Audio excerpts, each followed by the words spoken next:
नमस्कार दोस्तों, स्वागत है आपका अपने YouTube channel education classes Ramu में आपका स्वागत करता हूं। दोस्तों, आज की वीडियो हमारा KVS PRT का जो पेडागॉजी का प्रैक्टिस सेट चल रहा था वो जो है आज हमारा प्रैक्टिस सेट तीसरा है। हमने पिछले 2 प्रैक्टिस सेट जो है करा चुके हैं, जिसमें 30 प्रश्न जो है मैंने आपको करा दिया है। आज भी हमारे 30 प्रश्न होंगे, लेकिन KVS PRT के जो पेडागॉजी सेक्शन वाला जो है उसमें 60 प्रश्न जो है आपके पूछे जाएंगे। तो हमने 60 प्रश्न नहीं उठाया, 30 ही प्रश्न उठाया हूँ और 30 प्रश्न करते करते आपको 10 से 15 प्रैक्टिस सेट जो आपको ये करा दूंगा।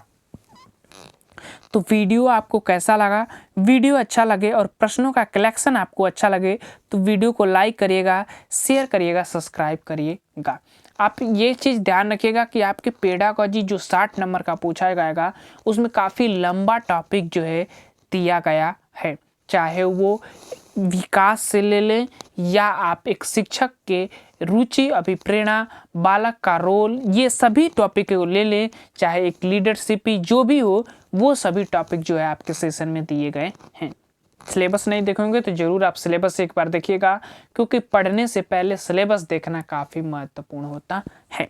उसी से रिलेटेड आज हमारा प्रैक्टिस सेट तीसरा है और तीसरे का प्रश्न नंबर पहला है कि निम्न में से आत्म अनुदेशन उपागम कौन सा है।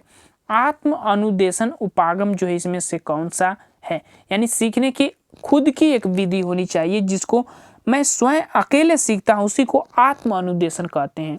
ऑप्शन है अभिक्रमिक उपागम, कंप्यूटर सहायक उपागम, और सी है शिक्षण मशीन उपागम, और डी है ये सभी।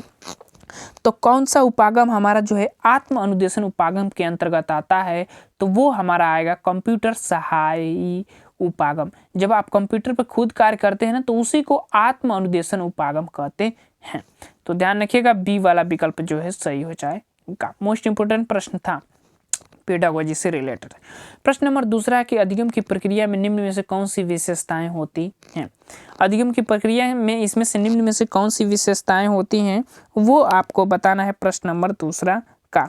तो कौन से ऑप्शन है व्यवहार में परिवर्तन, ऑप्शन बी परिपक्वता में असमर्थता, और सी है अर्जन में कमी, और ये डी है उपयुक्त सभी। तो इसका जो विकल्प सही होगा वो होगा ऑप्शन नंबर पहला, क्योंकि व्यवहार में परिवर्तन ही अधिगम कहलाता है। तो पहली तो विशेषता ये हो गई, लेकिन परिपक्वता में असमर्थता ये नहीं हो सकता, अर्जन में कमी ये नहीं हो सकता है।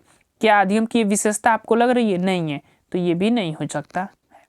प्रश्न नंबर 3, संबद्धता के सिद्धांत के प्रतिपादन कौन है वो आपको बताना है। प्रश्न नंबर तीसरा का संबद्धता के सिद्धांत का प्रतिपादन कौन है, तो वो है थॉर्नडाइक। ध्यान रखिएगा, संबद्धता की बात करें तो वो थॉर्नडाइक महोदय हैं, अनुकूलन की बात करें तो पावलोव महोदय हैं, और संज्ञानात्मक की बात करें तो पियाजे हैं। ध्यान रखिएगा।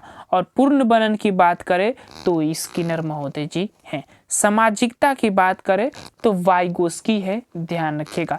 ऐसे कुछ कुछ पॉइंट होते हैं ना जो डायरेक्टली आपके वैज्ञानिकों से वो रिलेटेड हो जाते हैं। प्रश्न नंबर चौथा, दंड एवं पुरस्कार बालक की किस प्रक्रिया में वृद्धि हेतु सहायक है वो आपको बताना है। ऑप्शन ए सामाजिक गत्यात्मकता में, ऑप्शन बी समाजीकरण में, ऑप्शन सी समाज से में पृथककरण में, और ऑप्शन डी ये सभी। प्रश्न नंबर 4 का विकल्प कौन सा सही होगा वो आपको बताना है। और आपको पता होगा कि जो जीवन कौशल सुपर टेट का एक सिलेबस दिया गया है उसमें भी ये टॉपिक दिया गया था, दंड एवं पुरस्कार। तो प्रश्न कहीं भी हो, टॉपिक आपको ध्यान रखना है कि कौन सा टॉपिक कहाँ दिया गया है। इसका जो विकल्प हमारा सही होगा वो होगा समाजीकरण में, ये सबसे बड़ा योगदान रखता है। बी वाला विकल्प जो है सही हो जाएगा, दंड एवं पुरस्कार। प्रश्न नंबर 5, बालकों में रुचियों के आधार पर जो व्यक्तिक विभिन्नताएं पाई जाती है वो निम्न में से किसका परिणाम है। किसका परिणाम है जो व्यक्तिगत विभिन्नताएं पाई जाती है बालकों में रुचियों के आधार पर। ऑप्शन ए आयु का, लैंगिक विभेदकता का, ऑप्शन सी आनुभाविक पृष्ठभूमि का, और ऑप्शन डी है प्रदत्त अवसरों का। तो कौन सी बालकों में रुचियों का आधार है जो व्यक्तिगत विभिन्नताएं पाई जाती है, तो कौन सा आधार है भाई प्रश्न नंबर 5 में आपको बताना है। देखिए, अनुभावी की जो पृष्ठभूमि होती है ना, वो एक व्यक्तिगत आधार हो जाती है जिससे बालकों की रुचियों को प्रभावित करने का कार्य करती है। तो सी वाला विकल्प हमारा सही हो जाएगा प्रश्न नंबर 5 का। प्रश्न नंबर 6 है कि आजकल माध्यमिक स्तर के विद्यार्थियों में निम्न में से किस पैटर्न के अनुकरण पर सर्वाधिक जोर दिया जा रहा है? किस पैटर्न पर सर्वाधिक जोर दिया जा रहा है माध्यमिक स्तर के विद्यालयों में? छठवां का ऑप्शन ए है कि दैनिक कालांश अवधि में वृद्धि पर। ऑप्शन बी है छात्रों के कॉलेज समय को बढ़ाने पर। ऑप्शन डी है शिक्षण सत्र को बढ़ाने पर और ऑप्शन डी है उपयुक्त सभी पर। तो कौन सा विकल्प जो सही हो जाएगा प्रश्न नंबर 6वां का, और वो है माध्यमिक स्तर के विद्यालयों के आधार पर आपको बताना है कि किस पर जोर दिया जा रहा है, तो वो दिया जा रहा है सभी पर। अब देखिए, शिक्षण सत्र को भी बढ़ाने की बात हो रही है, कॉलेजों में समयों को बढ़ाने की बात और कालांश अवधि में वृद्धि करने की भी बात हो रही है माध्यमिक स्तर पर। प्रश्न नंबर 6वां का डी वाला विकल्प सही हो जाएगा। प्रश्न नंबर 7 है कि निम्न में से किस क्षेत्र में आंतरिक रूप से शीघ्रता पूर्वक परिवर्तन किए जा सकते हैं? किस क्षेत्र में आंतरिक रूप से शीघ्रता पूर्वक परिवर्तन किए जा सकते हैं? ऑप्शन है अभिवृत्तियों में, बी प्रेरकों में, सी रुचियों में और डी ये सभी में। किसमें परिवर्तन किए जा सकते हैं? तो इसमें जो हमारा विकल्प सही होगा वो डी प्रेरकों में भी किया जा सकता है आंतरिक रूप से परिवर्तन, शीघ्रता पूर्वक, अभिवृत्तियों में भी और रुचि में भी। तो इस तरह से हमारा डी वाला विकल्प इसका सही हो जाएगा। प्रश्न नंबर 8 है कि आजकल प्राथमिक कक्षाओं में लेखन शिक्षण पर अधिक बल दिया जाता है, जिससे कि छात्र क्या कर सकते हैं? ऑप्शन ए प्राथमिक कक्षाओं में सुलेख करें, ऑप्शन बी भाषा संबंधी विभिन्न अभ्यास करें, सी भाषा वाचन एवं लेखन का साथ साथ अभ्यास करें और ऑप्शन डी है भाषा संबंधी उत्तम अभिव्यक्ति का ज्ञान प्राप्त करें। तो कि आजकल प्राथमिक कक्षाओं में लेखन शिक्षण पर अधिक बल दिया जा रहा है, जिससे छात्रों को क्या होता है? प्रश्न नंबर 8 का। तो देखिए, इससे अगर हम बात करें तो वो भाषा संबंधी उत्तम अभिव्यक्ति का जो ज्ञान है ना, उस पर जोर दिया जाता है लेखन शिक्षण पर बल देकर प्राथमिक कक्षाओं में। तो डी वाला विकल्प जो है 8वां का सही हो जाएगा। प्रश्न नंबर अब आ जाते हैं 9, और प्रश्न नंबर 9 है कि जब बालक लगभग 2 से 3 वर्ष का हो जाता है तो बालकों में सामूहिक खेलने के प्रति एक समांतीकरण उत्पन्न होने लगता है। इसका अर्थ यह है कि बालक क्या? ऑप्शन ए अन्य बालकों के साथ खेलना पसंद नहीं करता है, अन्य बालकों के साथ समूह में सक्रिय हो जाता है, और सी है उन कार्यों को दोहराता है जिन्हें अन्य बालक खेल के दौरान कर रहे होते हैं, और ऑप्शन डी है उपयुक्त सभी। कौन सा विकल्प सही होगा? तो हमारा तीसरा ऑप्शन ही मिल गया, क्योंकि उन दूसरों का उतनी उम्र में वो अनुकरण ही करता है और उनकी की गई प्रतिक्रियाओं को वो बार बार दोहराता है। तो सी वाला विकल्प जो है इसका सही हो जाएगा। प्रश्न नंबर 10 है कि प्राथमिक स्तर पर पाठ्यक्रमों का सुझाव निम्न में से किस ओर होना चाहिए? किस ओर होना चाहिए प्राथमिक स्तर के पाठ्यक्रमों का झुकाव पूछ रहा है, ध्यान रखिएगा। ऑप्शन ए विषय वस्तु की ओर, बी संपूर्ण विषयों का समाधिकरण चेष्टा की ओर, सी समाज में होने वाली क्रियाओं के प्रति विकास की ओर, और डी बालक अभिवृत्ति के समक्ष पक्षों की ओर। किस पर फोकस होना चाहिए, झुकाव होना चाहिए पाठ्यक्रम का प्राथमिक स्तर पर? तो किस पर होना चाहिए? तो बालक की अभिवृत्तियों के समक्ष पक्षों के विकास की ओर होना चाहिए। तो डी वाला इसमें बेस्ट ऑप्शन है, सही हो जाएगा। आगे चलते हैं प्रश्न नंबर 11। निम्न में से किसके द्वारा एक बालक के विकास का निर्धारण किया जा सकता है? किसके द्वारा एक बालक के विकास का निर्धारण किया जा सकता है? ऑप्शन ए बालक की आनुवंशिकता संरचना द्वारा, बालक की आनुवंशिकी तथा वातावरण दोनों की जटिलता संरचना द्वारा, और सी है बालक संबंधी वातावरणीय दबावों द्वारा जिन पर शिक्षक को कोई नियंत्रण नहीं होता है। ऑप्शन डी है बालक संबंधी उन वातावरणीय दबाव द्वारा जो विद्यालय द्वारा नियंत्रित किए जा सकते हैं। किसके द्वारा आप बालक के विकास का निर्धारण कर सकते हैं? प्रश्न नंबर 11 का और हमारा विकल्प जो सही होगा वो होगा बालक की आनुवंशिकता तथा वातावरण की दोनों जटिल संरचना के द्वारा। तो बी वाला विकल्प हमारा बेस्ट ऑप्शन है, सही हो जाएगा। प्रश्न नंबर 12, विकास की किस अवस्था में बालकों की खेल कूद संबंधी रुचि का अधिकतम विकास होता है? खेल कूद संबंधी रुचि की बात हो रही है प्रश्न नंबर 12 का। तो किस पर फोकस किया गया है? तो वो है पूर्व किशोरा अवस्था, और बी वाला विकल्प जो है हमारा 12 का सही हो जाएगा। ध्यान रखिएगा 12 का बी वाला विकल्प। आगे चलते हैं प्रश्न नंबर 13 पर। किशोरा अवस्था में किशोरों के अंदर जो सामाजिक नेतृत्व का गुण पाया जाता है उसका संबंध निम्न में से किसके साथ है? ऑप्शन ए है मानसिक शक्तियों के साथ, ऑप्शन बी है शारीरिक संगठन के साथ, ऑप्शन सी स्कूल की उपलब्धियों के साथ, और ऑप्शन डी है अन्य लिंग के सदस्यों की मित्रता के साथ। तो कौन सा विकल्प हमारा 13 का सही होगा? तो वो हमारा विकल्प सही होगा वो है, अगर देखिए किशोर जब सामाजिक नेतृत्व का गुण पाया जाता है तो उसमें शारीरिक संगठन के साथ जो है ये देखने को मिलता है। तो इस तरह से हमारा बी वाला विकल्प जो है सही हो जाएगा। प्रश्न नंबर 14 है कि एक बालक के बड़े होने के साथ साथ उसमें रुचि संबंधी प्रवृत्ति ऑप्शन है अनेक रूपों में विकसित होने लगती है, ऑप्शन बी है निश्चित रूप में विकसित होने लगती है, ऑप्शन सी है संख्यात्मक दृष्टि से सीमित हो जाती है किंतु उसमें गुणात्मक परिवर्तन दृष्टिगोचर होने लगते हैं, और डी है संख्यात्मक व गुणात्मक रूप से अपरिवर्तित बनी रहती है। कौन सा विकल्प प्रश्न नंबर 14 का सही होगा? तो वो हमारा विकल्प होगा कि निश्चित रूप से उसके अंदर जो है इसकी विकसित होने लगती है रुचि। जैसे जैसे बालक बड़े होने के साथ साथ उसमें रुचि संबंधी प्रवृत्ति जो है निश्चित रूप से विकसित होने लगती है। 14 का बी वाला विकल्प सही हो जाएगा। प्रश्न नंबर 15 है कि किसी बालक में पठन कौशल संबंधी विकास करने का उत्तम ढंग है। कौन सा उत्तम ढंग है जो पठन कौशल को विकास कर सकता है? ऑप्शन है उसके आत्मसम्मान को सुरक्षित करना, ऑप्शन बी उससे प्रशंसा द्वारा फुसलाना, ऑप्शन सी उसे सकारात्मक प्रलोभन प्रदान करना, और डी उसके प्रेरकों का मार्गांतरीकरण करना। तो 15 का हमारा जो विकल्प सही होगा वो बेस्ट है कि उसके प्रेरकों जो है ना उसको मार्गांतरीकरण, सही रास्ते पर उसको उतार देना, वही उसके पठन कौशल को विकास करने का सबसे उत्तम ढंग है। इस प्रश्न के ऑप्शन के अकॉर्डिंग हमें उत्तर ढूंढना था। तो डी वाला विकल्प हमारा सही हो जाएगा। प्रश्न नंबर 16 है कि सामाजिक समायोजन में उत्पन्न होने वाली कठिनाई है।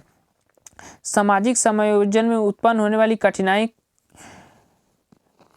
है, कौन है कठिनाई? ऑप्शन ए है समाज समय पूर्व परिपक्व होने वाले बालक में, बी आयु के पश्चात परिपक्वता प्राप्त करने वाले बालक में, और सी आयु के पश्चात परिपक्वता प्राप्त करने वाली लड़की में, और डी आयु पूर्व परिपक्व होने वाली लड़की में।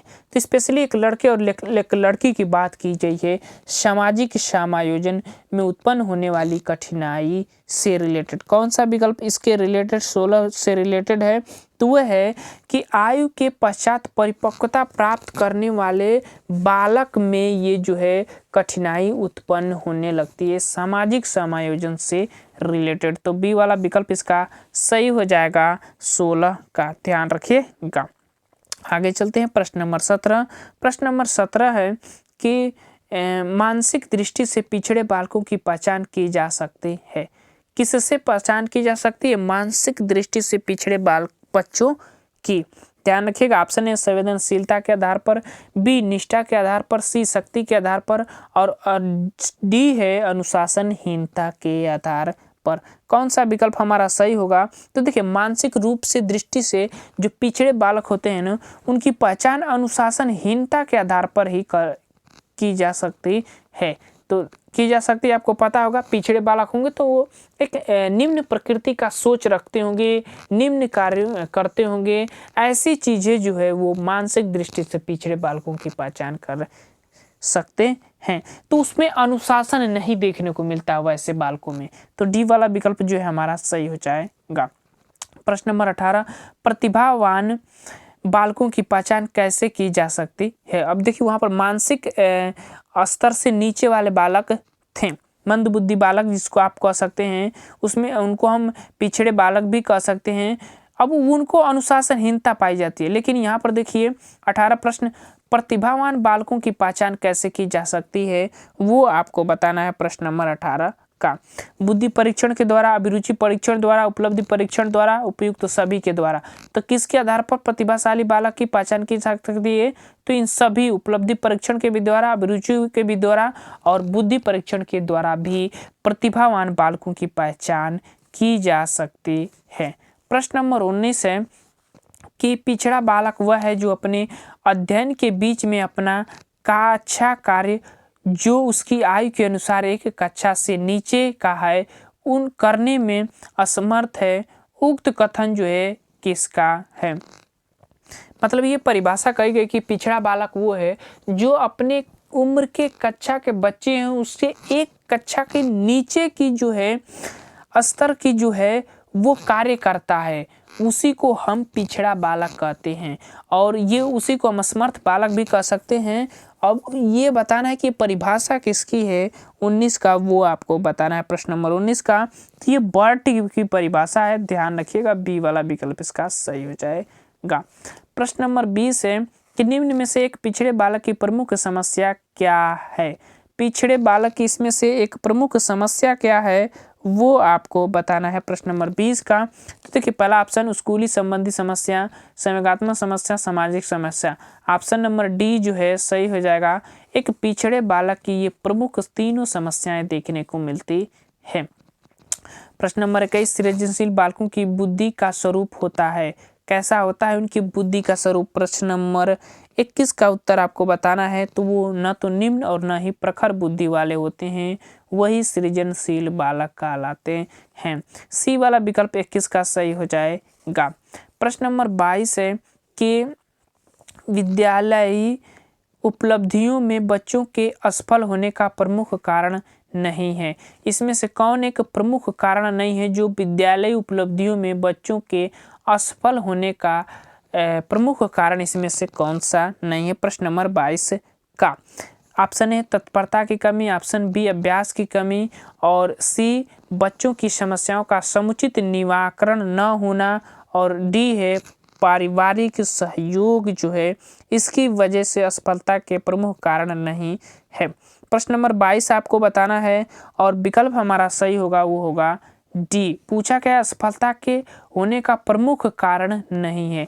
तो यही जो है एक है जो प्रमुख कारण नहीं है, पारिवारिक सहयोग। बाकी सभी अगर आप तत्पर नहीं हैं तभी आप असफल हो सकते हैं, अभ्यास की कमी करेंगे तभी आप असफल हो सकते हैं और बच्चों की समस्याओं का उचित समुचित निवारण न हो तब भी वो असफल हो सकते हैं।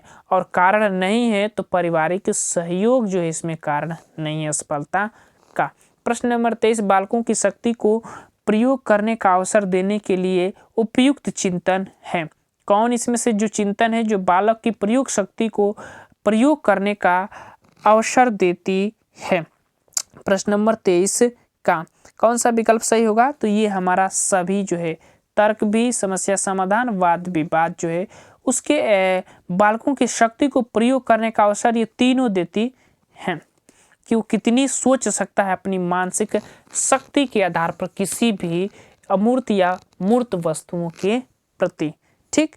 प्रश्न नंबर अब हमारा 24 वह शारीरिक कारक जो बच्चों को सीखने में सहायता करता है। कौन सा कारक है जो बच्चों को सीखने में सहायता करता है? शारीरिक कारक है, ध्यान रखिएगा। तो शारीरिक कारक जब दे ही दिया है तो परिपक्वता के ही साथ जाइएगा। ए वाला विकल्प हमारा 24 का सही हो जाएगा। आगे चलते हैं प्रश्न नंबर 25 अभिप्रेरणा के माध्यम से छात्रों को मिलने वाला लाभ होता है। कैसा लाभ होता है?